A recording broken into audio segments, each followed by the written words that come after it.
Her voice was barely a whisper, trembling against the roar of the river. "I want a child with you," the Apache girl confessed, her eyes burning with a mix of fear and gratitude. The cowboy froze, stunned by words he never expected to hear, especially from the very girl whose life he had just risked his own to save. What could drive her to such a desperate plea, and what secret was she holding back? The river had nearly taken her. Moments earlier, she had been swept under the violent current, her slender hands clawing at the surface, her braid unraveling in the surge. The cowboy had seen her fall, slipping from the jagged rocks where she had tried to cross, and without a thought, he dove in. The icy water bit into his chest as he fought the current, forcing his way toward her. She disappeared once, twice, before he caught her arm and pulled her up, gasping, half-conscious. Now they stood waist-deep in the shallows, their chests heaving, the stormlight casting a strange glow on their drenched faces. She clung to him, her nails pressing into his shoulders, as if afraid the river would return for her. His hands steadied her, rough palms against her trembling back. "You're safe," he managed, though his breath still burned in his throat. Her lips parted, but no words came.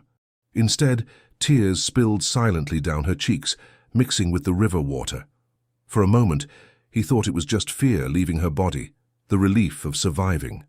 But then she looked up at him, eyes dark, determined, and leaned close. Her voice came soft, almost swallowed by the rush of water around them. "I want a child with you." The cowboy froze, unable to move, barely able to breathe. The words were so unexpected, so raw, that for a heartbeat he wondered if he had heard wrong. But her eyes left no doubt. They were filled not with girlish fantasy, but with a heavy, desperate truth.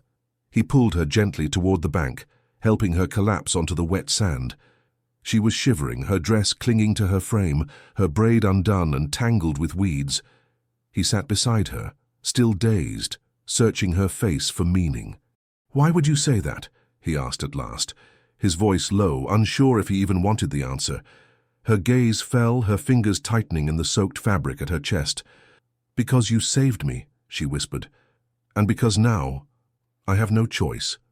The cowboy's chest still heaved from the fight with the river, his breath ragged, his shirt plastered against his skin. He had pulled men from burning barns, fought drunks in saloons, even faced down rattlesnakes in the dark of the desert. But never in his life had words struck him harder than the whisper that now echoed in his ears. "I want a child with you." He looked at her, half expecting to see fever in her eyes, delirium from nearly drowning. But no, her gaze was steady, unwavering, even as her lips trembled with exhaustion. This was no slip of the tongue. She meant it. "Listen," he said, his voice low, careful. "You don't owe me anything. I pulled you out of that river because it was the right thing to do. Not because—" She cut him off, clutching his arm with surprising strength. "You don't understand. In my people's eyes, I do owe you more than life." Her words pressed against him heavier than the current had. He frowned, not yet grasping the weight. "Owe me, for saving you." "That doesn't make sense." She shook her head, strands of wet hair clinging to her face. "Among the women of my tribe, if a man saves you from death, it binds you. The spirits say your lives have crossed. You are no longer apart. To deny it is to invite shame. To me, to my father, to all." The cowboy blinked, stunned. He had heard of Apache customs, traded whispers in saloons, stories twisted by prejudice and ignorance, but he had never heard this one. His gut told him she wasn't inventing it. Her eyes carried too much fear, too much urgency. "You're saying—" He hesitated, trying to wrap his mind around it. "If you walk back to your people without me, without something more, they'll think—" She nodded quickly, finishing for him. "They'll think I gave myself to you and you cast me aside. They'll think I am ruined. And if I am ruined, I bring dishonor on my father." Her voice broke then, just slightly. She lowered her head, fists clenched in her soaked dress. "My father is not just a man. He is the chief. His honor is the tribe's honor. If they believe his daughter is shamed, they will demand punishment. Blood." The cowboy felt the earth shift beneath him. What had started as an act of courage, a leap into a raging river, was suddenly transformed into a burden heavier than any he had carried before. He glanced at the horizon, at the red cliffs looming over the valley. The air seemed tighter, the silence after her words suffocating. He rubbed his face and trying to clear his thoughts. "You can't be serious. You almost drowned. You're shaken. There's got to be another way. You don't even know me." Her eyes snapped up to his, fierce despite the tears. "I know enough. I know you risked your life when you could have walked away. That is more than I know of most men. And now the spirits have tied us. If I return without you, the story will be told by others, not me. They will say you took me, then left me. That is the story my father will hear." The cowboy felt his stomach turn. He had lived long enough to know that stories often mattered more than truth, and once a story was told, it could not be untold. He looked at her again, really looked, at the streaks of dirt on her face, the cut across her palm from the rocks, the way she held herself upright even while trembling. She was young, but there was steel in her voice. This was not girlish infatuation. This was survival. "And if I don't agree?" he asked quietly. Her silence was answer enough. She lowered her gaze, her hands tightening in her lap. When she spoke again, her voice was barely audible. "Then I will be cast out, or worse, and my father will spill blood for the shame I carried back to him." The cowboy's throat tightened. He had faced bandits, rustlers, and wild animals. But nothing unnerved him more than the sight of her sitting in the mud, resigned to a fate she had no control over.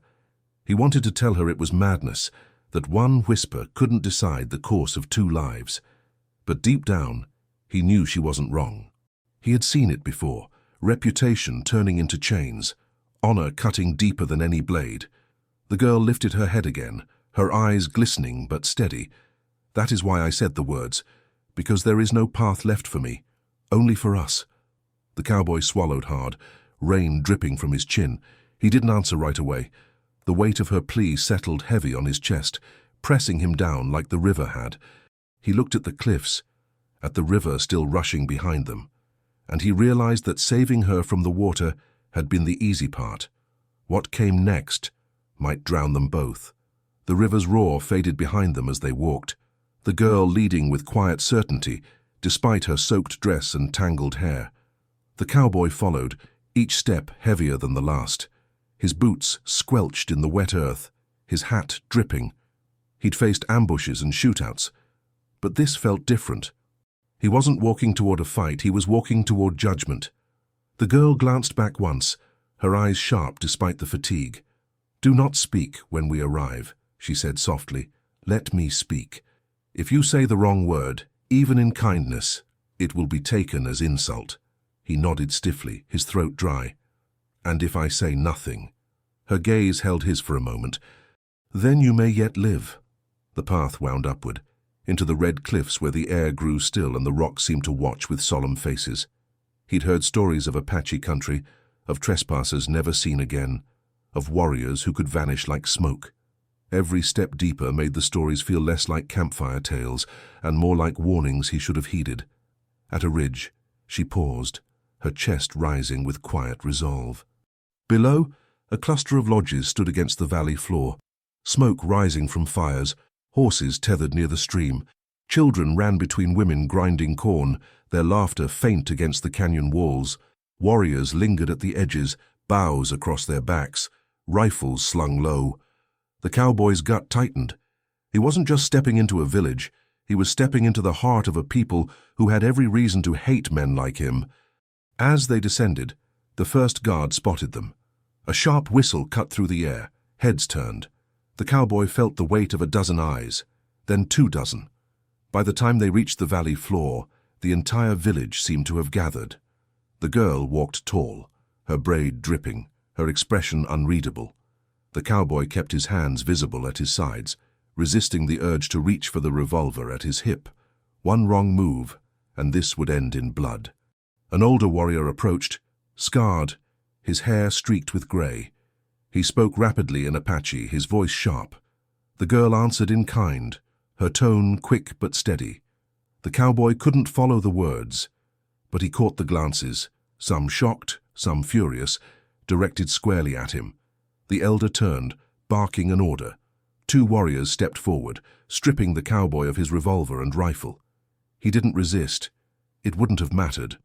Their grip was iron, their eyes colder than the river had been. The girl led him deeper past the circle of lodges until they stood before a larger dwelling marked with carved poles and painted symbols. A figure emerged, tall, broad-shouldered, his hair tied back with eagle feathers, his gaze hard as flint. Even before she spoke his name, the cowboy knew who he was, her father, the chief. The girl bowed her head briefly, then lifted it with quiet defiance. "Father," she said in Apache, her voice carrying across the gathered crowd. The chief's eyes flicked to the cowboy, narrowing. He said nothing at first, letting the silence weigh on him like a stone. Then he spoke, low and steady, his words sharp as knives. The girl answered quickly, her tone urgent, explaining, pleading. She gestured to the cowboy, then to the river's direction. She spoke with her whole body, hands rising, chest heaving, voice cracking once before regaining strength. The chief's expression darkened. He barked a question, and the girl faltered. For the first time, her voice wavered. She looked back at the cowboy, then lowered her gaze. The chief stepped closer, towering over both of them. His eyes locked onto the cowboy's, and though the words were foreign, the meaning was clear. "What did you do to her?" The cowboy's chest tightened. He wanted to speak, to defend himself, to say he had done nothing but save her life. But the girl's earlier warning rang in his ears, "Say nothing, or you may yet live." So he held his tongue, meeting the chief's gaze with quiet steadiness. The chief turned sharply back to his daughter. His voice rose now, thunderous, demanding. She answered, her words spilling fast, her hands clutching her chest as she spoke. The crowd murmured, shocked gasps spreading like fire. At last, she shouted the words in English, her voice breaking through the silence so even the cowboy could hear. "He saved me, and now I must have a child with him." The words struck the air like an arrow. The crowd gasped, women covering their mouths, men muttering, children staring wide-eyed. The cowboy's blood ran cold.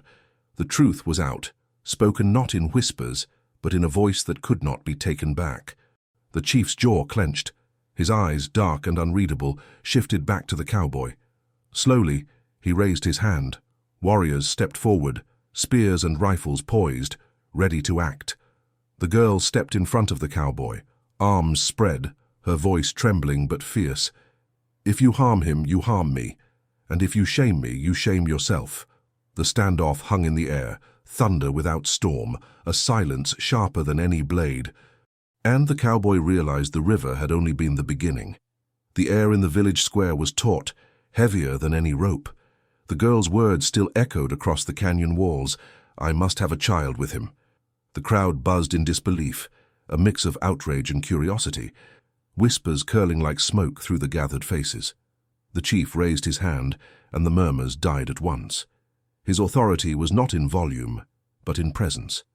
His eyes swept the crowd, then fixed again on the cowboy, who stood bare of weapons, wet and weary, but unflinching.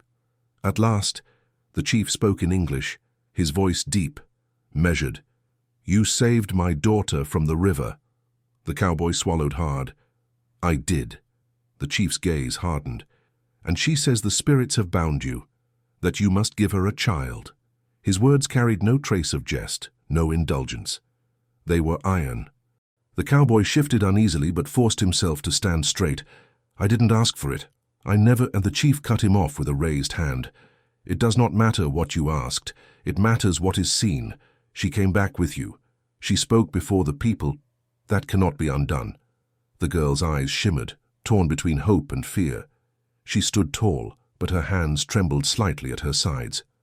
The chief turned from her to the cowboy again, stepping closer until only a breath of air separated them. His stare was sharp as a blade. "If you would stand beside her, you must prove you are not only a man of courage in water, but on land. You must prove you are not weak. Weak men cannot protect a daughter of mine." The cowboy felt every eye on him, the weight of judgment heavy. He drew in a slow breath, his mind racing. He had not come here to fight or prove himself. He had come because the river had carried them both to this moment, yet he saw no path out but forward. "What do you want me to do?" he asked, his voice steady, though his heart pounded. The chief raised his arm, pointing toward the corral at the edge of the village.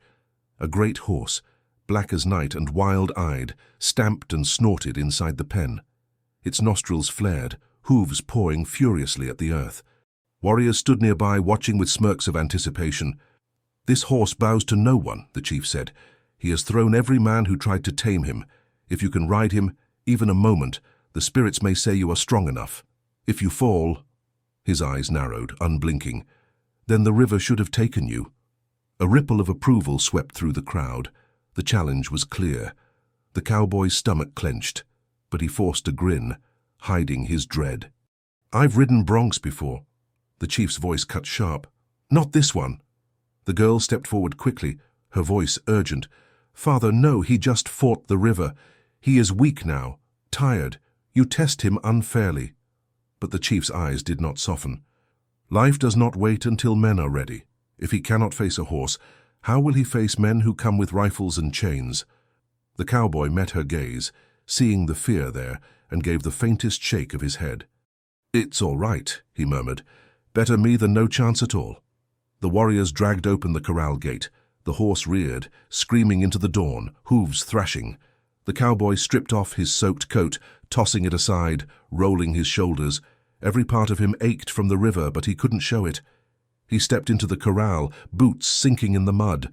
The horse eyed him, muscles rippling, tail whipping. The crowd pressed closer, murmurs rising. The cowboy whispered under his breath, steadying himself. "Easy now, just a dance, just a dance." He lunged, seizing the rope dangling from the rail, and swung himself up in one fluid motion. The horse exploded beneath him, twisting, bucking, thrashing like the river itself had come alive under his legs. Mud sprayed, the air filled with the roar of hooves and the shouts of the tribe. The cowboy clung on, every muscle screaming, teeth gritted.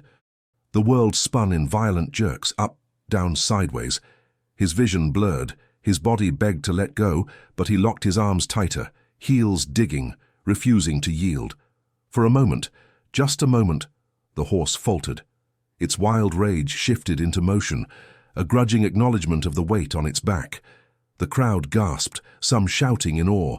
The chief's eyes flickered, unreadable, but sharper now.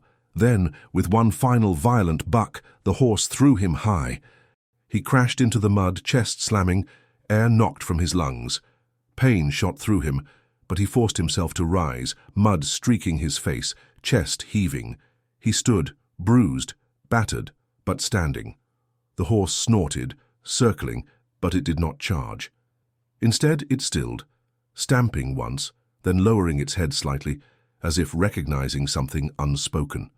The crowd erupted in murmurs, some nodding, some still doubtful. The girl's eyes filled with tears, pride and fear mingling. The chief stepped forward, his voice like thunder. "You did not tame him, but you did not break. You stood." He paused, looking between his daughter and the cowboy. "The spirits have seen enough, for now. But this is only the first test."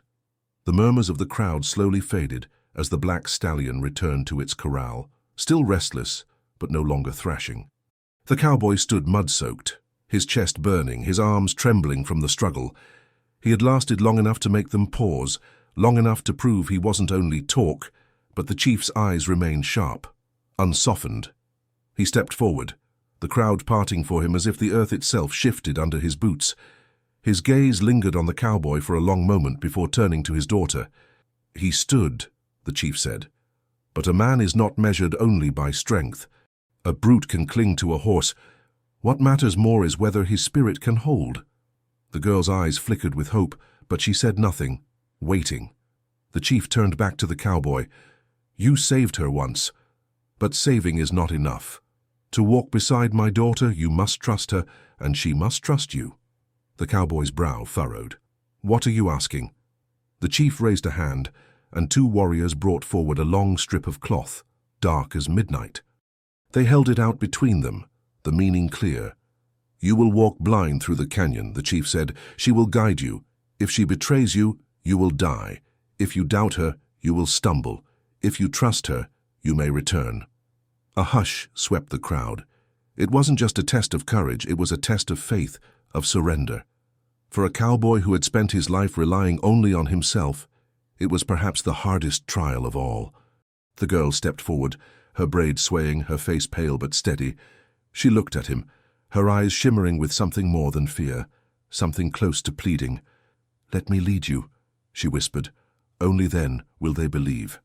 The cowboy exhaled slowly, mud dripping from his hands. Every instinct screamed to refuse.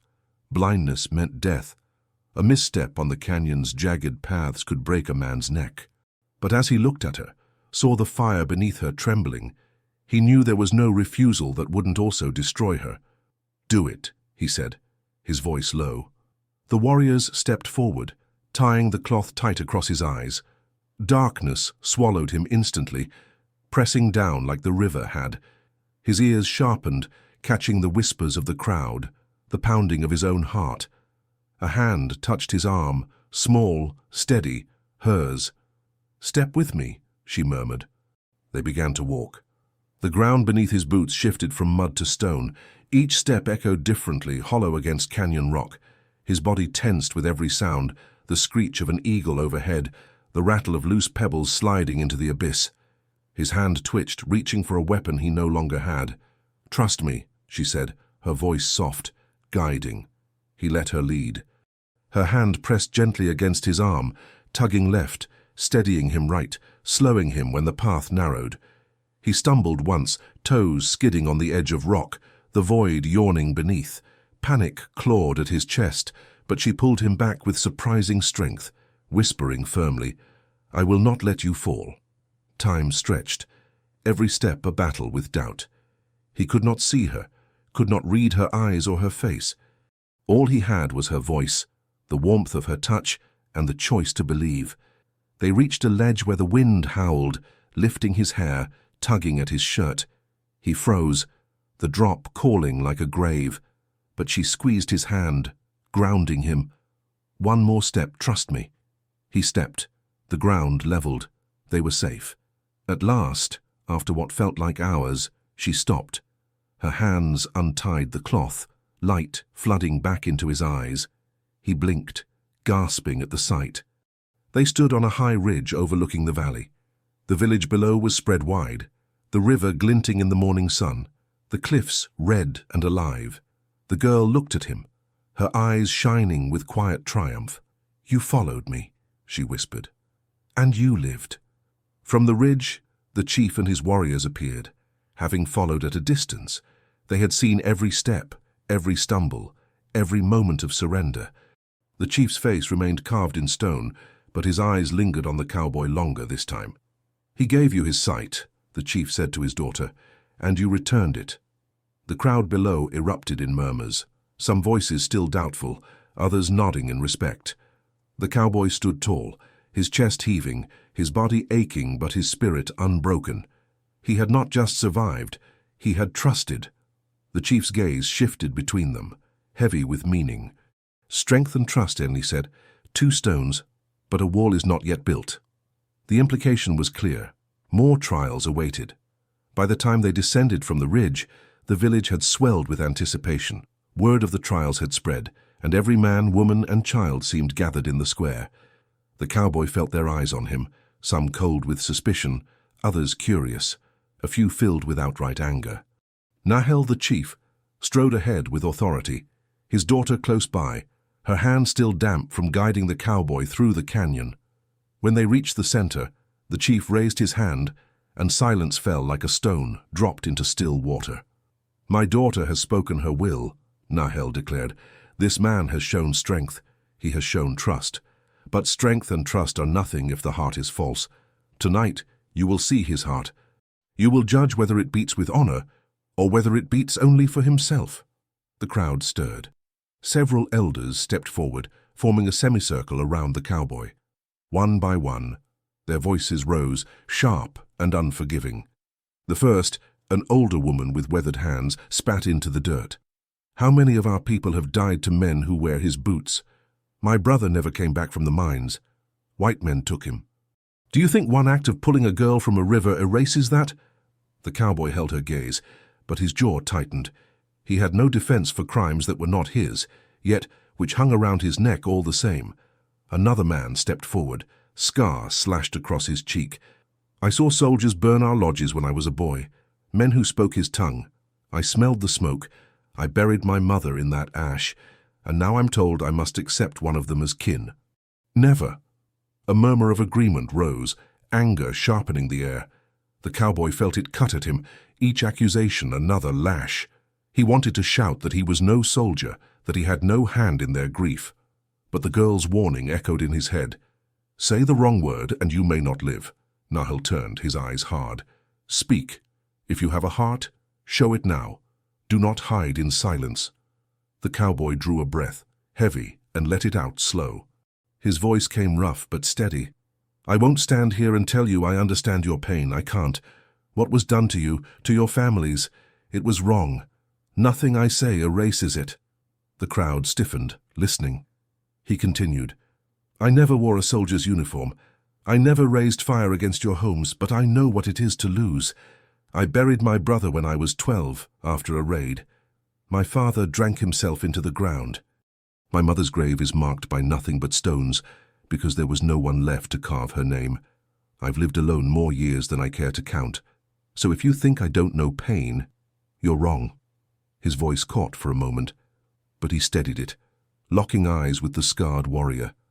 I didn't save your daughter for reward or pride or to erase what others did. I saved her because I could not walk away and let another soul drown. That is all. If that makes me unworthy, then say so. But don't call me a man without a heart. The silence that followed was heavier than thunder. The crowd shifted uneasily, caught off guard by his words. The older woman's glare softened, though her mouth stayed tight. The scarred man's eyes flickered, not forgiveness, but the recognition of truth. Nahel studied him long, his face unreadable. Then he turned to the crowd. You have heard him. The heart is not shown in words alone, but in whether they ring true. You must decide, was this truth, or was it a mask? Voices rose at once, clashing. Some shouted that he had spoken honestly, that he showed pain, that perhaps the spirits had tied him for a reason. Others spat that words were easy, that only blood proved loyalty. The girl stepped forward, her voice sharp, cutting through the chaos. If you cannot believe him, then believe me. He saved me not once, but twice, first from the river, then from despair. Would you shame your chief's daughter by calling me blind? The crowd hushed again, torn. Her words carried weight, for to dismiss her was to dismiss Nahel himself. The chief raised his hand. Silence fell once more. The heart has spoken, but the heart must also endure. Tomorrow, he faces the fire. The words fell like stones. The fire trial was no small matter. It meant walking barefoot across burning embers, proving that pain could be borne without breaking. The cowboy felt his stomach clench, but he said nothing. He had survived the river, the horse, the canyon, and now the judgment of the people. But the fire, that was a trial that left no man unchanged. Nahel's gaze bore into him. If your heart is true, the flames will not consume you. If it is false, the fire will show it.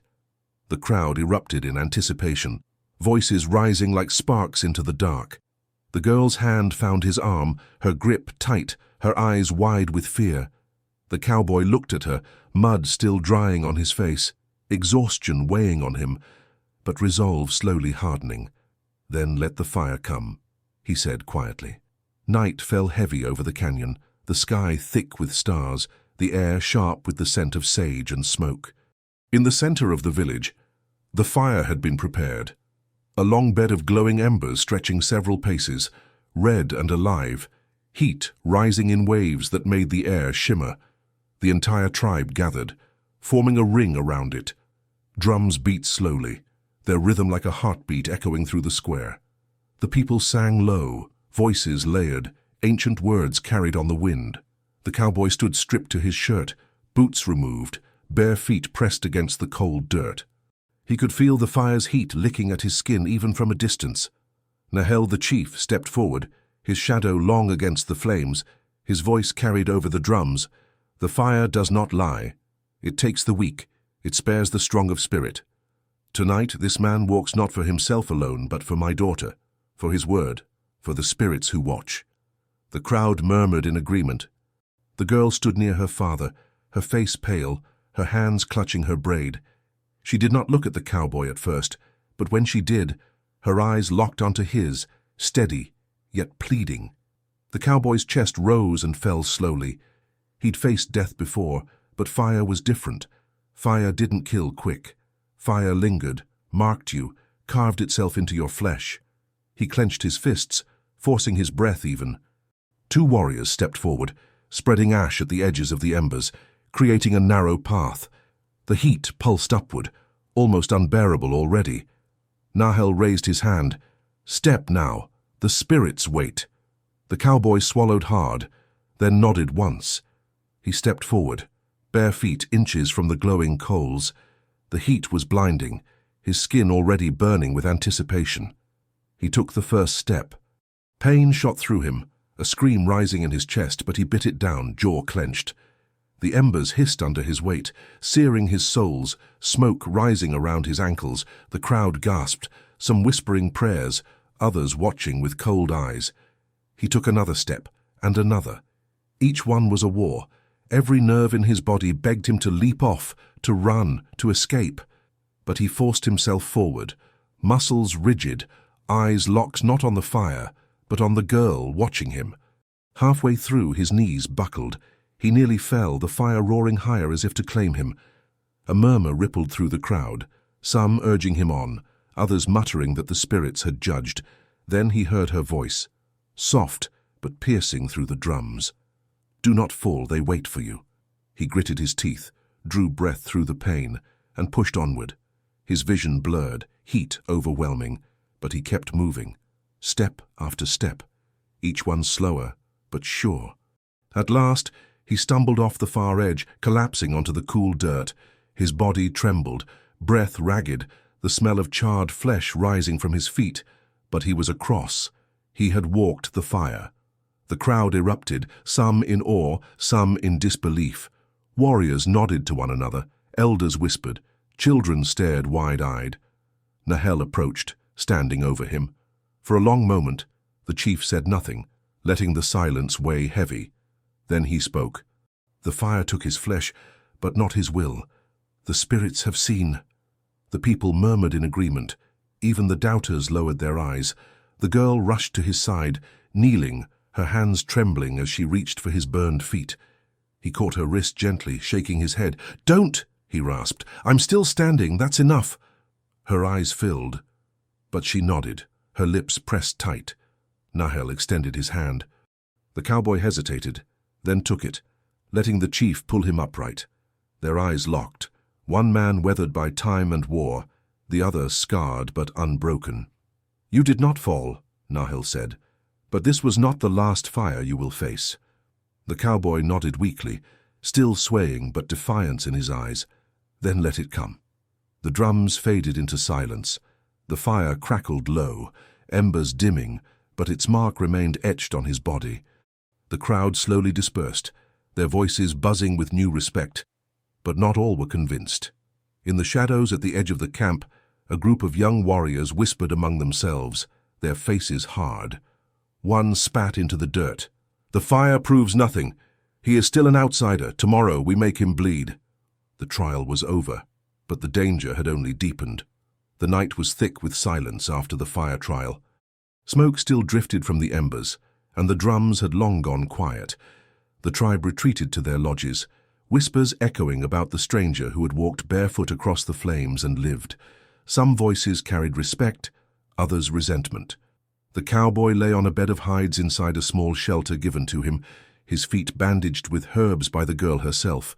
The pain throbbed deep, pulsing with every heartbeat, but he bore it without a sound. She sat nearby, the flicker of a small fire casting shadows across her face. Her hands were busy grinding more herbs, though her eyes kept lifting to him, studying his expression.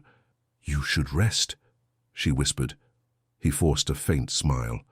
"Hard to sleep when your feet feel like they've been cooked." Her lips curved, almost a smile, but her eyes were heavy with worry.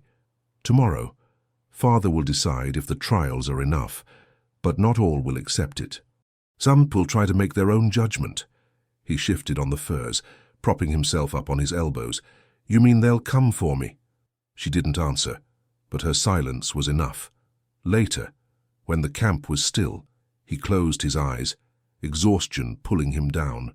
The fire crackled low, the air heavy with the scent of sage. For a while he slept, but footsteps stirred him awake.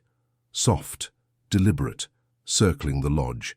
He reached instinctively for his revolver, then remembered it was gone, taken when he first entered the village. His hand curled instead around the nearest thing he could find, a length of wood from the fire. The lodge flap lifted. Shadows slipped inside. 3 young warriors, their faces painted, their eyes hard. They carried knives, their movements quick, silent. The girl woke instantly, her gasp sharp. "No," she whispered, rushing to block them. One shoved her aside roughly, muttering in Apache. The cowboy rose unsteadily, the wood gripped in his hand. His feet screamed in agony, but he planted them firm on the ground. "Back off!" he growled. The first warrior lunged, knife flashing. The cowboy swung the burning stick, embers scattering. It cracked across the warrior's shoulder, forcing him back with a snarl. The second came from the side, blade raised. The cowboy pivoted clumsily, catching the strike with the stick, the knife slicing sparks from the wood. Pain shot through his burned feet, but he gritted his teeth, refusing to fall. The third warrior grabbed his arm, trying to drag him down. The cowboy slammed his elbow into the boy's ribs, twisting free, but the knife was still coming, aimed for his chest. Then the girl moved. She seized the grinding stone from the floor and hurled it with both hands. It struck the attacker's wrist with a sickening crack, sending the knife clattering into the dirt. The warrior shouted in pain, clutching his arm. The fight stopped as suddenly as it began. The 3 young men froze, the cowboy breathing hard, sweat running down his face, the stick still smoking in his grip. The girl stood beside him, her chest heaving, her eyes blazing. From outside, shouts erupted. Warriors poured into the lodge, weapons raised. They froze at the sight, 3 young braves disarmed, the cowboy standing battered but unbroken, the chief's daughter at his side. Nahel himself pushed through the crowd, his face dark with fury. He barked sharp words in Apache, his voice like thunder. The 3 young warriors lowered their heads, shame flickering through their defiance. The chief's gaze shifted to the cowboy, then to his daughter. His eyes lingered on her clenched fists, on the grinding stone still in her hands. Finally, he spoke in English, his tone grave. "You fought." The cowboy, chest heaving, nodded. "They gave me no choice." Nahel's eyes burned, but his voice stayed measured. "And you, daughter, you stood with him." She lifted her chin. "I did, because he saved me again. This time not from the river, not from fire, but from my own people's doubt." The crowd murmured, some in approval, some in dismay. Nahel raised his hand, silencing them. His gaze bore into the cowboy. "The trials test a man when all eyes watch. But what you faced tonight, this was the true measure. And you did not fall." The cowboy swayed slightly, pain pulling at him, but he straightened, meeting the chief's gaze. "I'll face whatever comes. I didn't come here to run." Nahel studied him a long moment, then nodded slowly. "So be it. Tomorrow, the final trial. And if you stand again, no voice will deny what the spirits already see." The young warriors were dragged away, their rebellion quelled. The crowd dispersed slowly, whispers fading into the night. The girl knelt beside the cowboy, her hands trembling as she reached for his wounds. Her voice cracked, soft but certain. "You keep standing. No matter what they do, you keep standing." The cowboy let out a breath, a rough laugh breaking through the pain. "Seems like that's all I'm good at." But in her eyes, he saw something deeper than survival, something that terrified him more than fire or knives. Hope. The morning broke cold and sharp, the canyon painted in pale gold as the sun crept over the ridges. Smoke curled from the village fires, children's laughter faint in the distance, but the air around the council lodge was heavy with silence. The cowboy stood at the center once again, barefoot and bandaged, every trial carved into his body. His shoulders bore bruises, his feet seared with burns, yet his eyes held steady. Nahel emerged, tall and solemn, his daughter walking behind him with quiet dignity. The people gathered quickly, forming a wide circle. They had seen the river save, the horse test, the canyon guide, the fire scar, and the midnight fight.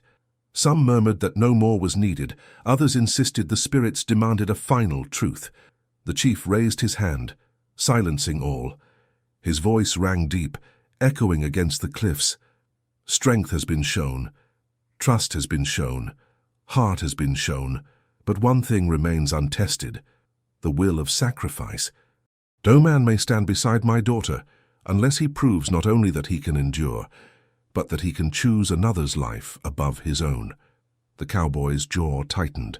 He felt the weight of the words, heavier than fire, heavier than blades. "What do you mean?" he asked, though he dreaded the answer. Nahel gestured. Two warriors stepped forward, dragging something between them, a bound figure, gagged, his eyes wide with fear. The cowboy recognized him instantly. Hank, one of Cutter's men, the one who had betrayed his leader by revealing secrets of the governor's dealings. The chief's voice thundered, "This man trespassed with you. His words once poisoned our fire.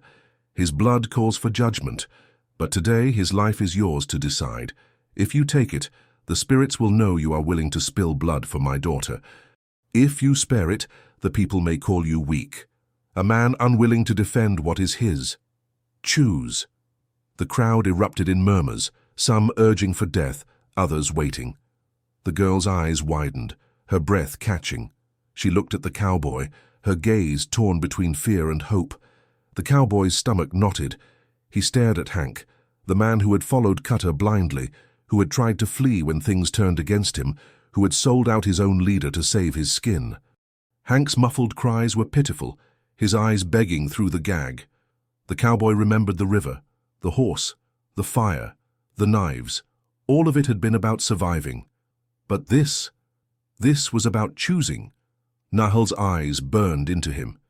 "A man who cannot kill for his family is not a man, but a man who kills without thought is no better than a beast. Which are you?" The silence pressed like a noose. The cowboy's heart hammered, his mind racing. He thought of the girl, her whisper by the river, "I want a child with you." He thought of her hands guiding him blind, of her voice through the flames, of her courage in the night, when blades had sought his life. He stepped closer to Hank, his shadow falling over him. The tribe leaned in, breathless. He reached for the knife offered by a warrior, its blade gleaming in the sun. Hank whimpered, thrashing weakly against the ropes. The cowboy gripped the hilt, the weight heavy in his hand. He lifted it, then stopped. His voice rang clear, sharp. "I won't kill him." A gasp rippled through the crowd. Nahel's face darkened. The warriors stiffened. The girl's lips parted, her breath catching. The cowboy raised the knife higher, his voice steady despite the fury in the eyes around him. "Not because I fear blood. I've spilled it before. But this man isn't mine to kill. He's weak, a coward, a fool, but ending him here proves nothing. Protecting her, standing when every bone in me wanted to fall, that proves something. If you need his death to see my worth, then I was never worthy to begin with." The words struck the square like thunder. Some shouted in outrage, calling him weak, unfit. Others murmured, their faces shifting, respect flickering in their eyes. Nahel stepped forward, his face carved in stone. For a long moment, he said nothing, letting the silence drag. Then his deep voice cut through the tension. "You chose mercy." The cowboy nodded firmly. "I chose life." The chief's gaze flicked to his daughter. Her eyes glistened, her chest rising fast. But she said nothing. She only looked at the man who had just defied a whole tribe to stay true to himself. Nahel turned back to the people. "The spirits will judge if this is strength or weakness. But the choice is made." The crowd erupted, half in anger, half in reluctant awe. The cowboy stood unflinching, the knife still in his hand, his body scarred, his soul bare. And though the trial was not over, he knew the line had been drawn. Whatever came next would decide not just his fate, but hers. The square erupted in shouts as Nahel's words faded. Half the tribe clamored that the cowboy's mercy was weakness, proof that he was unfit to stand beside the chief's daughter. The other half argued that sparing Hank showed a strength rarer than violence. Voices clashed, hands gestured wildly, and the air thickened with discord. Nahel lifted his hand, demanding silence, but even his authority could not quell the storm. The crowd was fractured, and everyone knew it. At last, the chief spoke. The fire showed his flesh. The canyon showed his trust. The horse showed his will. Now mercy shows his heart, but the tribe is not of one mind. He gestured toward the council lodge. The elders will speak. The crowd parted as the chief led the cowboy inside, his daughter following close, her face taut with worry. The elders gathered quickly, gray-haired men and women, their eyes sharp with decades of memory. They sat in a circle around the fire pit, the smoke curling into the rafters. Nahel stood in the center, the cowboy at his side. "You saw his choice," he said. "He did not kill when given the knife. What say you?" The first elder, the scarred warrior who had spoken against him before, leaned forward. "Mercy is weakness. Our enemies do not show mercy. The white man burned our lodges, slaughtered our kin, and now we are asked to accept one who spares life instead of taking it. What good is a man who cannot spill blood when needed?" Murmurs of agreement rose, but the elder woman with weathered hands spoke next, her voice low but cutting. "I saw his eyes. He did not spare from fear. He spared from truth.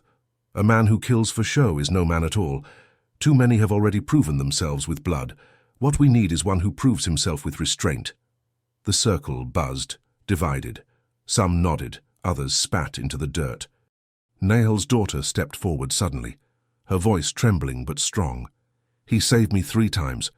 From the river, from the fire, from the knives of my own people. Each time he could have fled, but he stayed. If that is weakness, then I ask, where is the strength of those who call for his death?" Her words stung. Several warriors looked away, shame flickering in their eyes, but others stiffened, anger rising at being challenged by their chief's daughter. One elder barked sharply, "You speak with your heart, child, not your head. You are blinded.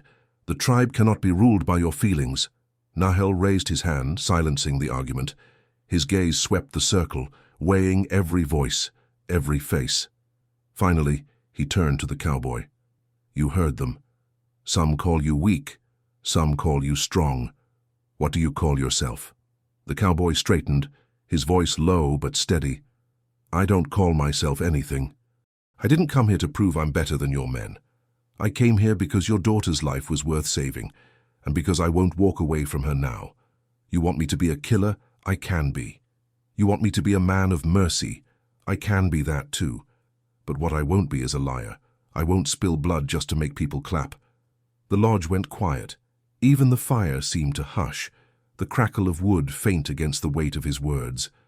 Nahel studied him long, his face unreadable. At last, he nodded slowly. "You speak as one who has nothing left to prove." But before the moment could settle, the scarred warrior slammed his fist against the ground. "If the elders cannot agree, then let the people decide. Let blood settle this." A murmur of approval spread, voices rising outside the lodge. The cowboy felt his chest tighten. He had seen crowds turn violent before, and he knew how fast respect could become rage. Nahel's daughter stepped closer to him, her voice low, urgent. "They will force you into combat, a duel. If you kill, they will call you savage. If you fall, they will call you weak. Either way, they win."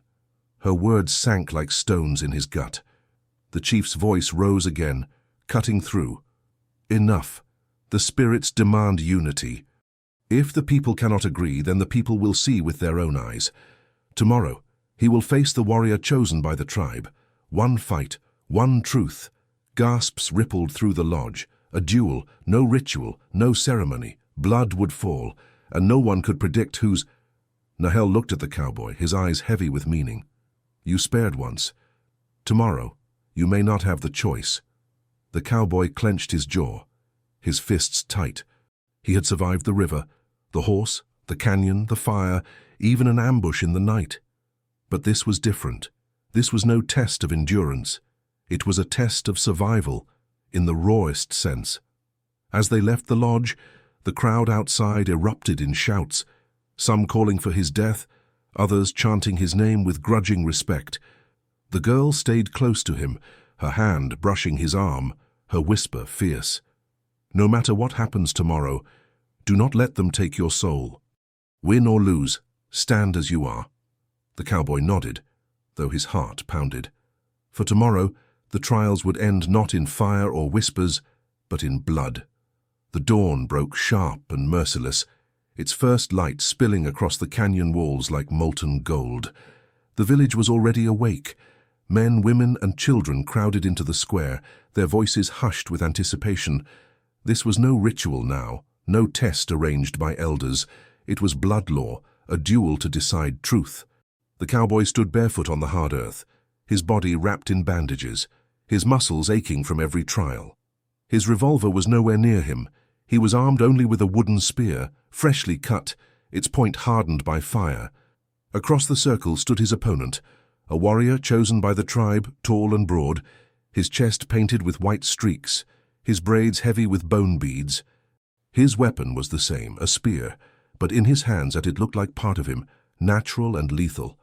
Nahel, the chief, stepped into the center. His gaze swept the crowd, then the two men. "This duel is not for vengeance," he said, voice deep and steady. "It is for truth. If the stranger falls, the spirits have judged him unworthy. If the warrior falls, then the spirits have chosen to bind him to us. Let no one interfere." The girl stood at the edge of the circle, her hands clenched, her braid tight against her back. Her lips moved silently, a prayer only she could hear. The drums began, slow, steady, each beat echoing like a heartbeat. The two men circled, eyes locked. Dust rose with every step, the crowd pressing closer, silent now, every gaze fixed on the clash about to come. The warrior struck first, lunging forward with a burst of speed. The cowboy twisted aside, barely avoiding the sharp point, his burned feet screaming as he pivoted in the dirt. He swung his spear, striking the warrior's shoulder, but the blow glanced off with little effect. The warrior grinned, teeth flashing, and circled again. They clashed once more, wood cracking against wood, sparks of pain shooting through the cowboy's arms. Each strike rattled him to the bone. The warrior pressed hard, his strength undeniable, forcing the cowboy back step by step. The crowd shouted, some cheering, others hurling curses. The cowboy's chest heaved, his legs trembling. He knew he couldn't outmatch the man's strength.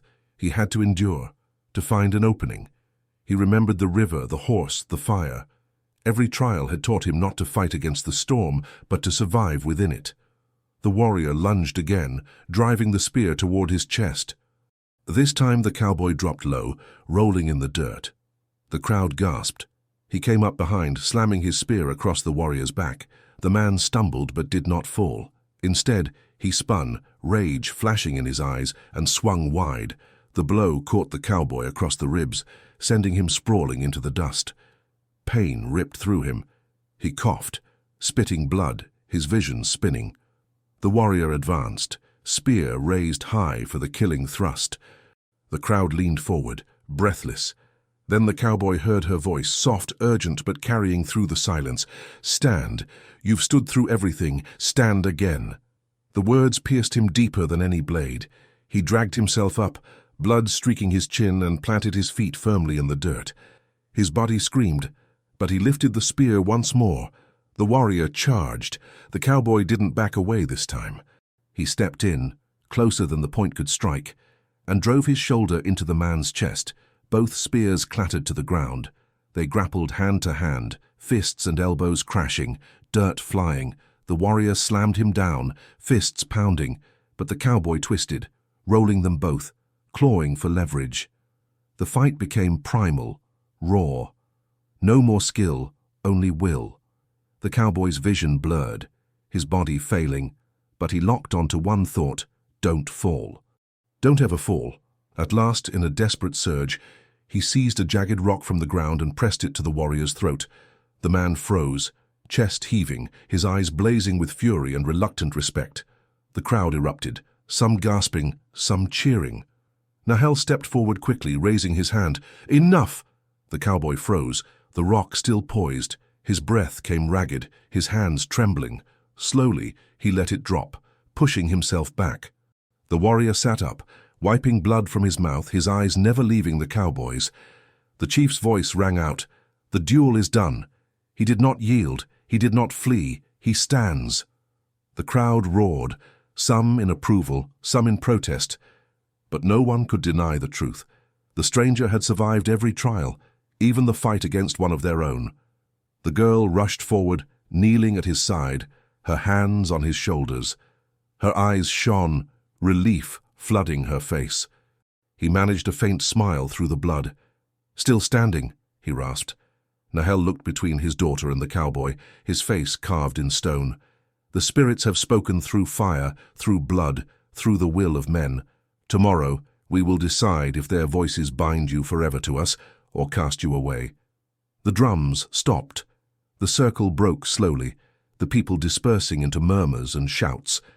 The cowboy lay back in the dirt, staring at the sky, the girl's hand gripping his tight. He had survived again. But he knew the final judgment had yet to fall. The duel had ended, but the night that followed was restless. The village did not sleep. Fires burned low.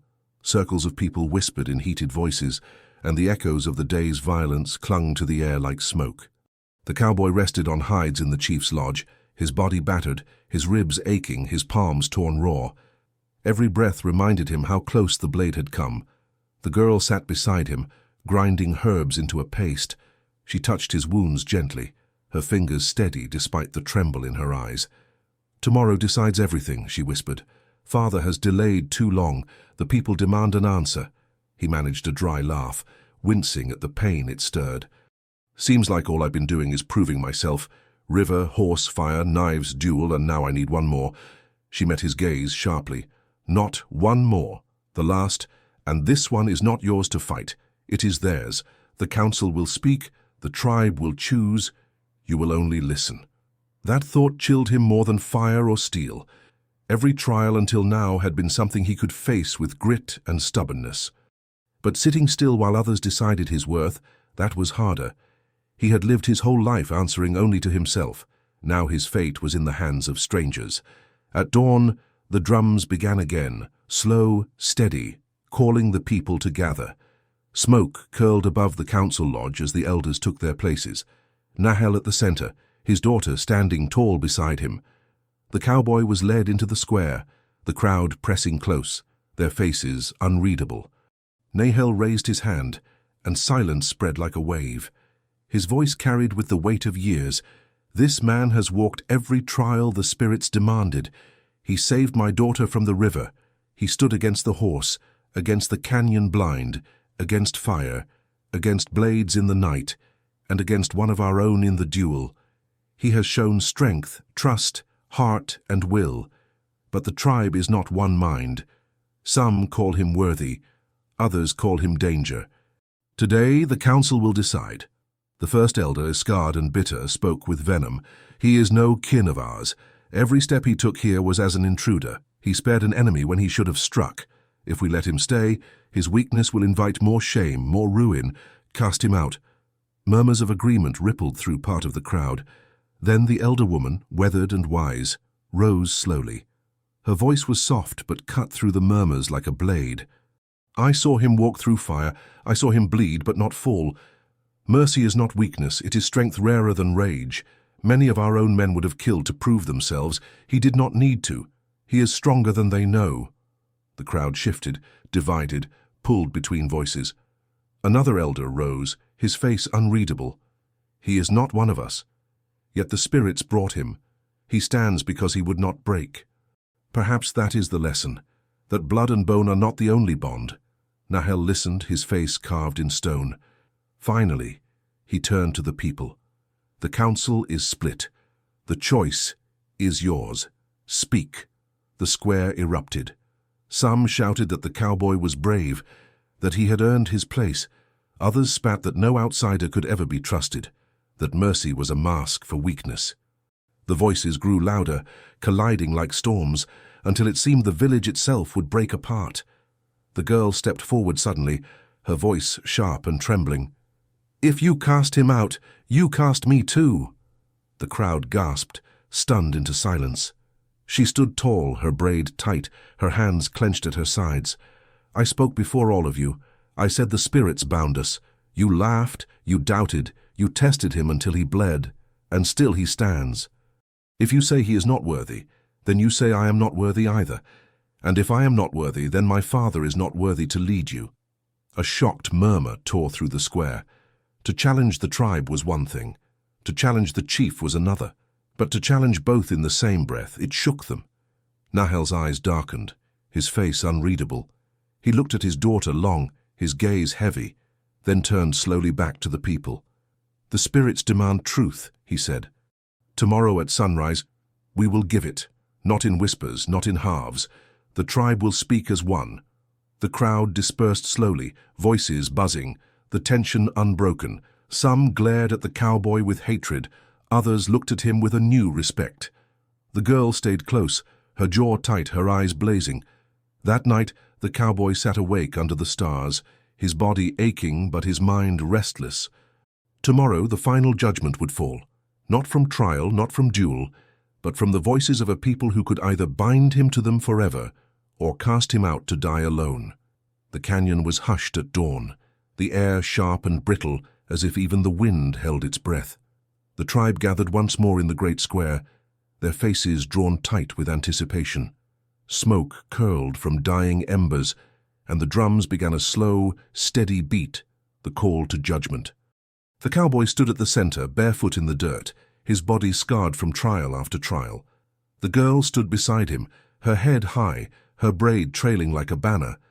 Nahel, the chief, stepped forward, his feathers stirring in the morning breeze. His face betrayed no hint of the decision to come. He raised his hand, silencing the drums.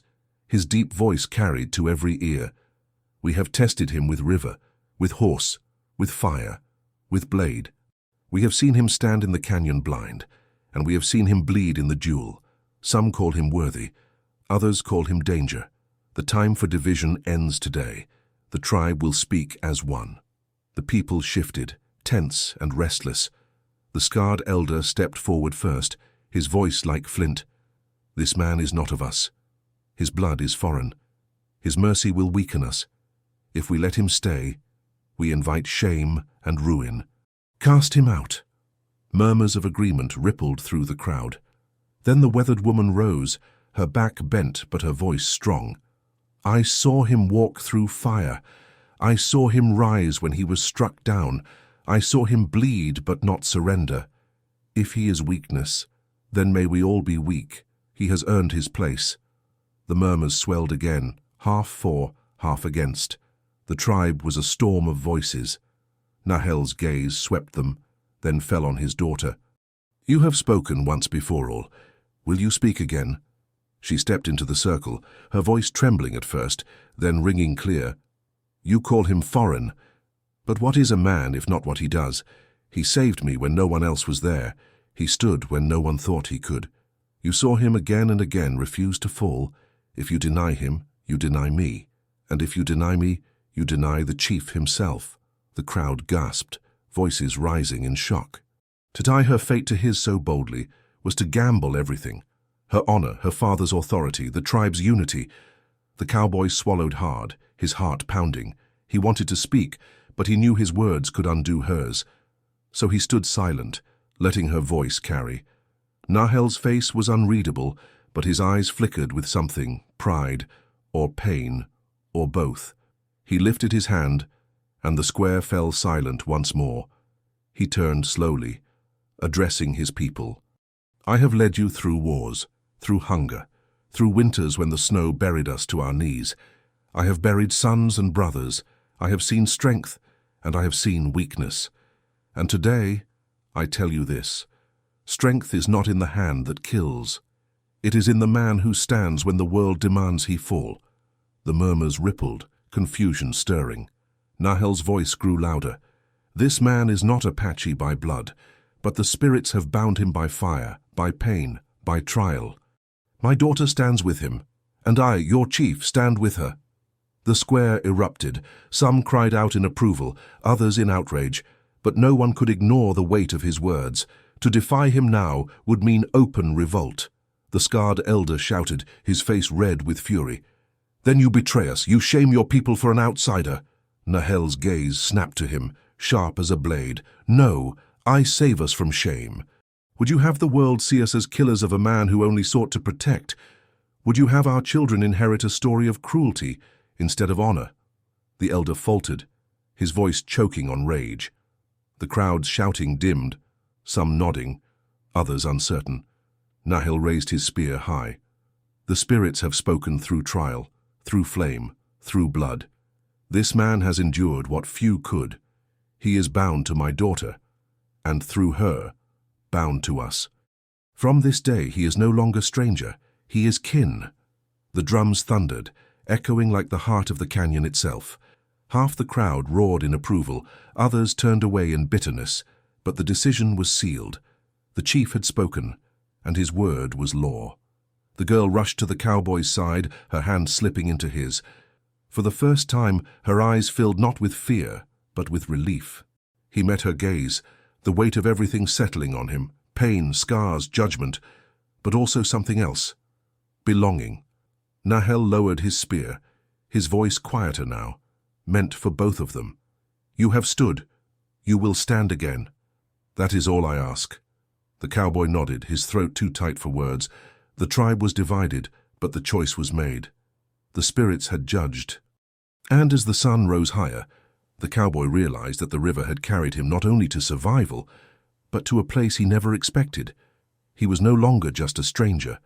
He was theirs. The sun climbed higher over the canyon, bathing the village in sharp light. The drums had ceased, but the echoes of their thunder still lingered in every heart. The verdict was sealed. The cowboy was no longer an outsider. By Nahel's word, and by the trials endured, he was bound to the tribe. But peace did not come easily. As the people dispersed, their voices carried both praise and protest. Some clapped him on the shoulder, nodding with reluctant respect. Others spat into the dirt as he passed, muttering about shame and betrayal. The tribe was not one mind, and he knew it. Still, when he stepped out of the square, the girl was beside him. Her hand slipped into his without hesitation. For the first time, there was no tremor in her voice. "You are with us now," she said quietly. "Not because the trials demanded it, because you chose it." Her words settled heavy but steady in his chest. He had not asked for this fate, had not dreamed of belonging here. Yet in her eyes, he saw something unshakable, hope, not just for herself, but for him. Nahel approached, his face stern, his gaze unreadable. He studied the cowboy a long moment before speaking. "You have been accepted. But do not mistake acceptance for peace. Some will always doubt you. Some may even seek your blood still. If you walk this path, you must carry not only your own burden, but theirs." The cowboy nodded. "I've carried burdens before. I'll carry this one too." The chief's eyes softened just barely, a flicker of something more than duty passing across his weathered face. "Then stand as you have stood. That is all the spirits require." Days passed. The cowboy healed slowly, his feet scarred but serviceable, his ribs aching less with each sunrise. The girl remained at his side, guiding him into the rhythms of the village. He helped tend horses, carried water, learned words of their tongue. Children watched him with wide eyes, mimicking his drawl, giggling when he tried their phrases. Some warriors avoided him, others tested him with sharp words, but he met each challenge with the same steady resolve. He did not fall. One evening, as the sun bled red across the cliffs, the girl sat with him by the river, the same river that had bound their fates. She dipped her hand into the current, watching the water slip through her fingers. "The day you pulled me from here," she said softly, "you thought you saved only one life, but you saved mine, my father's, and now perhaps the tribe's." He looked at her, unsure of how to carry such weight. "All I did was hold on," he said. She smiled faintly, her eyes reflecting the dying light. "Sometimes that is all the world asks." When they returned to the village, Nahel awaited them at the fire. The people gathered once more, not for trial, but for witness. The chief rose, his voice solemn but proud. The spirits tested him with river, with horse, with fire, with blade. He stood. They tested him with mercy. He chose life. He has been judged not only by me, not only by the elders, but by every eye that watched. He is no longer stranger. He is kin, the crowd murmured, divided still but quieter now. The decision had been made, and in time even doubt would fade. The cowboy stood, the girl at his side, their hands intertwined. He felt the weight of every scar, every step, every choice that had brought him here. He was not Apache by blood, but blood was not the only bond. As the fire crackled, Nahel's voice lowered, carrying a final truth. Strength is not in killing. It is in standing when the world demands you fall. Let his story remind us all. The people bowed their heads, some in reverence, others in resignation, but all listened. That night, as stars blanketed the canyon sky, the cowboy lay awake beside the girl, the sounds of the village quiet around them. He thought of the river, of the horse, of the fire. He thought of every trial he had survived, and he realized that the hardest trial had not been the pain, the blood, or the fire. It had been the choice to stay, when leaving would have been easier. For the first time in years, he did not feel alone. Some trials break a man. Others reveal who he truly is. The cowboy walked through fire, faced blades, and endured judgment not to prove himself, but to stand beside the one life he refused to abandon. In the end, it was not strength, nor fury, nor victory that bound him to her and her people. It was the choice to stand again and again when every voice told him to fall.